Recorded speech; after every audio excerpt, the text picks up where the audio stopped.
Good morning, Tulsa West. I'm Sam Gentil. And I'm Khalil Barki, and today is Friday, May 30th. Welcome to DW Today. Have you ever noticed all the flags in the Learning Center? Yeah, I actually have. I've noticed them from all different countries, from Nigeria, France, Britain, India, and China, and many more, but those seem kind of random. Actually, it isn't random at all. Each of these flags represents a student who spent an entire year at our school. For the last 50 years, Tulsa West has hosted dozens of students from different countries. Oh, that's right. Last year, I remember Yusuf from Palestine and Colombia. He taught us many different things that we really needed to know about.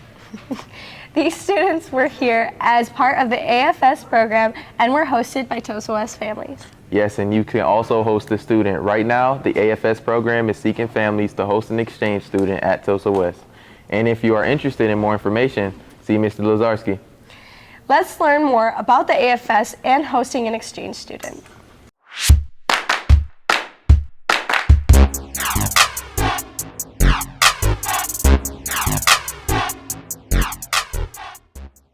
The first reason we decided to host an exchange student was because of my experience as a teacher in the classroom and having students from other countries in the classroom, and I saw how valuable it was to have a student from another place kind of embedded in the community of Wauwatosa West High School. For our family, we believe as a family that kind of trying to understand other people from other places is an important part of who we are, and trying to get some perspective on our own lives. Experience hosting an exchange student was really interesting. I mean, overall, it was a totally positive experience. Something that was unexpected to me when we hosted Yusuf was I hadn't realized kind of what an impact he would have on our family and how close we would become to him as a person. And not just me and my daughters and my son and my wife, but also my own father who lives in Chicago, and my brothers and sisters and our neighbors and students here at Tulsa West High School. So I would recommend hosting an exchange student to other families. I think it's something I wish we had done earlier as a family. I wish we had done it when my kids were in middle school or in grade school. The advice I'd give to a family to host an exchange student would be to reach out to AFS, right, and think about and talk to the volunteers at AFS. I think they have had a lot of experience with kind of facilitating that process. I think AFS provides a lot of support for families and for students who are coming here to stay. It was such a positive experience for our family. I would just say just to really think about it and just to do it. Learn a lot about who you are by going other places. So I think the more we can facilitate those experiences for students, the better. I think the most important thing I learned is that no matter how our political opinions or races or our skin colors vary, we are all humans after all, and we're very similar. Like in my year, I got to know a lot of great people, and I just think that the greatest thing I learned was that we are all similar. We're all humans. About the school, I think that it was very different. The way subjects are taught is very different. Here in Palestine, schools don't get a lot of attention from the government or funding, and like here we study math with no graphs and computer science with no computers. So it was a very new and interesting experience for me, and I think that I learned a lot from it. I would say just do it. It's really fun. You learn a lot. You meet a lot of great people, and you experience a new world. And it's really a once-in-a-lifetime opportunity. You will never be a teenager again that would go and live with a new family and experience the American high school experience. I think the advice is just do it. And even for the host families, I think that the students and the family learn or exchange knowledge, whether it's the culture they exchange or just the thoughts, like how different people think around the world. So I'm an only child, so it was a good chance for us to get to know somebody from a different country and a different culture, and also gave me the chance to kind of live with somebody my own age for a year.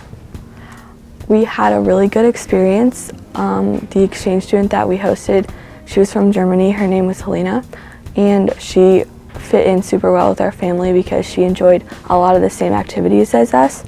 And she was just a super easygoing and easy to know person, so it was a really fun time. I would say probably just make sure that you're 100% committed to being involved with the student and getting to know them rather than just bringing them here and then having them do everything off on their own, because I think it's important to get to know the student one-on-one. So when my mother was younger, she also did an exchange, so she was always talking about it, and I always wanted to live abroad, so it was a good chance to do it and always do my education too. So my home country school is way stricter. Like, you don't choose your own schedule, like the school does it for you, and over the day you stay with the same group of people.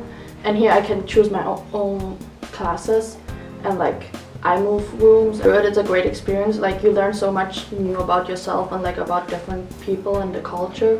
And it's not going to be like you expected. Like, there will always be up and downs, and that's totally okay. That's part of your experience. And then as a host family, just be open, just do it, because it's a good experience for you, and if you have kids, they will like it too. So. Or families through AFS are able to select a student, so they're able to choose gender, they're able to choose age, they're able to choose country of origin, as well as selecting a student who has maybe some similar interests as the family or similar values as the family. I definitely think anyone interested in getting an intercultural experience should consider being an exchange student, whether it be in high school or in college. It is an opportunity to get out of your comfort zone.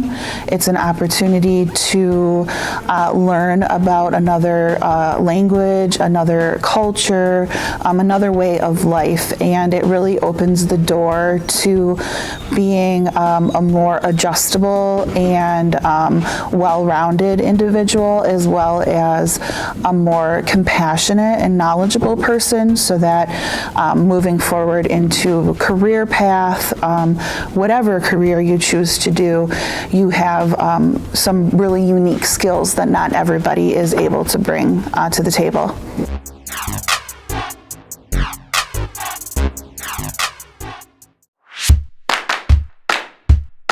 Back in March, you can nominate a student, teacher, or staff member for a kindness award. I knew it had happened in March, but apparently over 200 students, staff, and teachers received these awards. Oh yeah, and although the nominations have happened, we want to remind you that it's never too late to be kind and show kindness. That's right. It's especially important now at the end of the school year where stress levels are high. Show gratitude, being kind, being positive, and respectful are just some of the ways to be kind. Kayley created a short video for us to remember this event.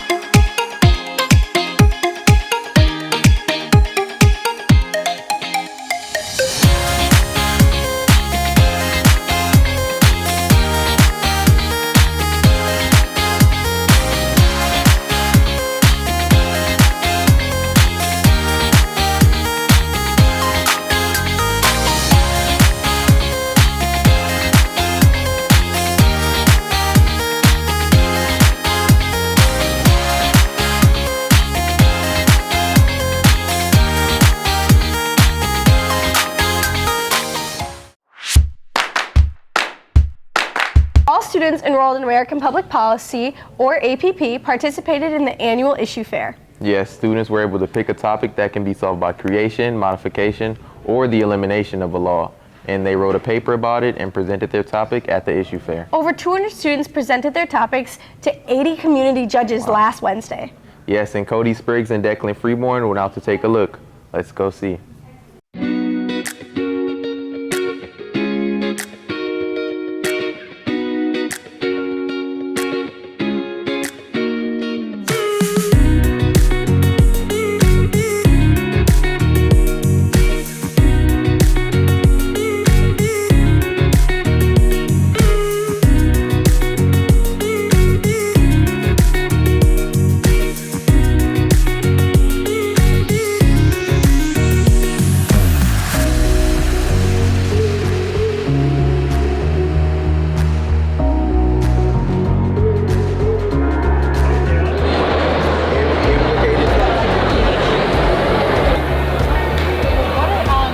I focus on racial disparities in maternal infant health, and I chose this because I feel like this issue isn't addressed enough, especially among people in America. They don't know about this topic.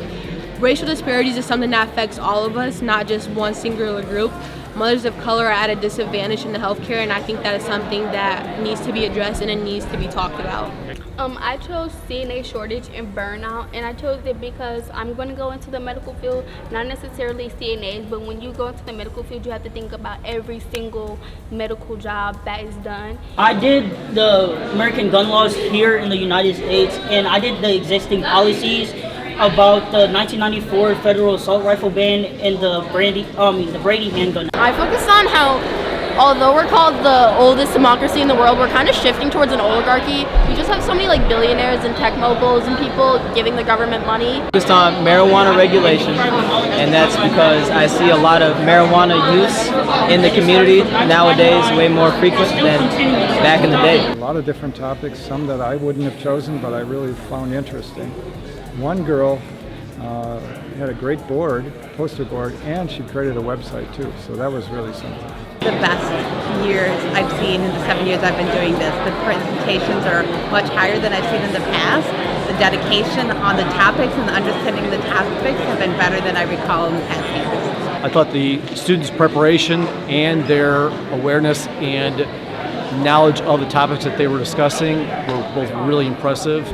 I couldn't say enough for all the students that I talked to, just in terms of how well they articulated the topic that they were even talking about, but their knowledge and passion about it as well was terrific. I really like the personal stories. You know, when you kind of ask, like, why did you pick this topic? It really gets people to open up and kind of share, like, their why, which is, like, fascinating. There are so many different opinions. I feel like the depth of research I've been largely impressed by. As somebody who was a journalism major in college, I feel like there's a lot of, like, scholarly sources and things I'm noting.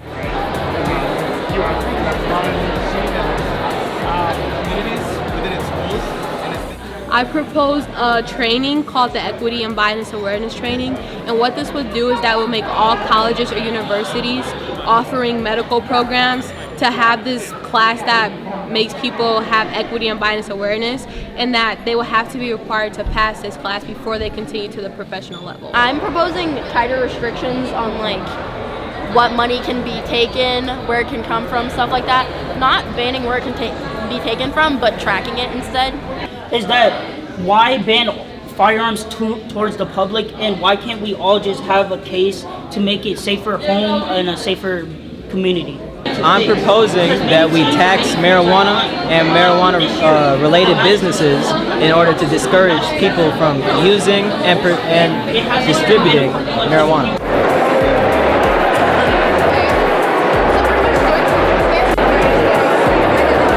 I think this gives students real-world experience on the issues and topics in our world today and in their community, which is really important, and gives them a voice to be able to share their opinions on it, but also to do the research and present to the communities why they feel these topics are important, as well as to be able to even offer some solutions to those topics, which I think is really, really helpful and a great experience for the students. I mean, we are living in a time where I think, we need every citizen to be as civically engaged as possible, and I think seeing that and starting that at a young age and nourishing it is very good and good for society, good for democracy. Important for everyone to be involved in. The government class teaching people how to engage with topics and engage with their legislators and their mayors and everybody else. It's extremely important.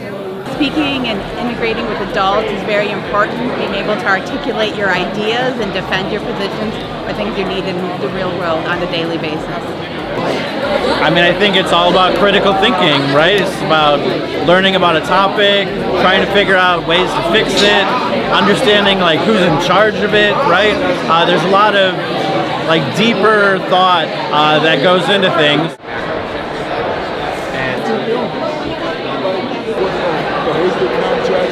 I think the most surprising thing I learned was that how low Asian Americans were lower than white women, because I was focusing on the racial factor of these disparities. But yeah, I found that a lot of colored women were still lower than white women. I learned that there was like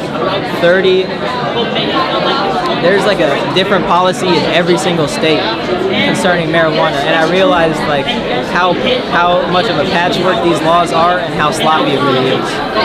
11 died per day in the all in 2024. About 1,572 kids and teens together passed away due to gun violence.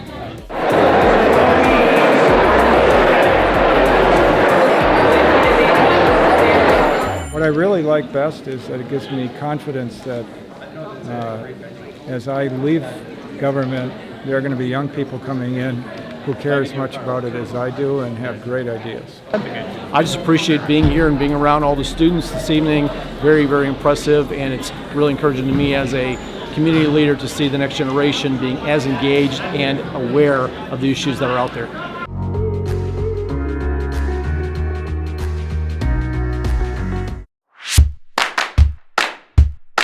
Did you know that there was a new park that was in Wauwatosa? Yeah, right next to the police station at 114th. And there's a huge new sculpture, and it's super cool. Yes, that's right, Sam.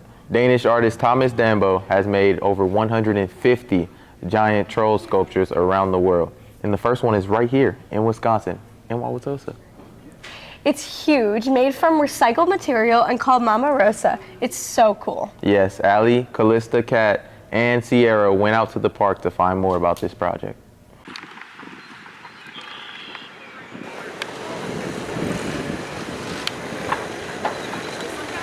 Sure. So I am the tourism specialist for the city of Wauwatosa. And when we found out that the city was planning a new park on the west side, we thought it was a perfect opportunity to introduce public art into the park.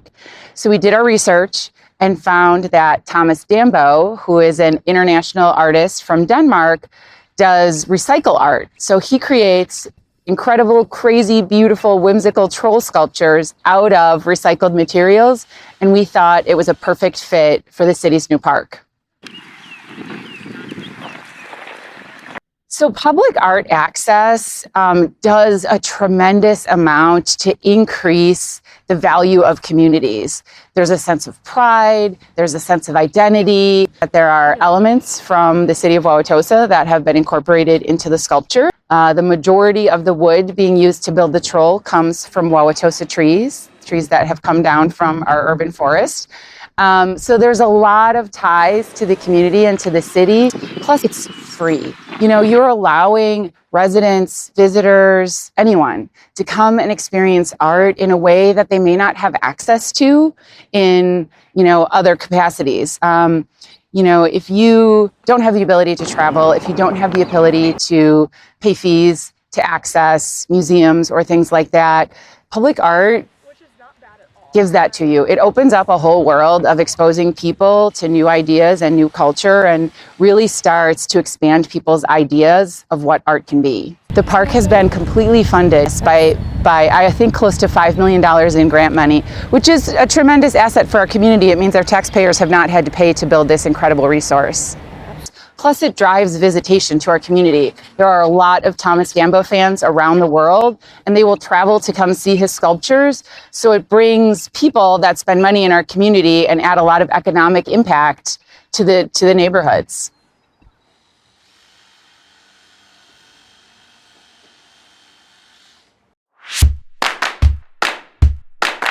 And that is it for TW Today. Have a great weekend, and we'll see you next week.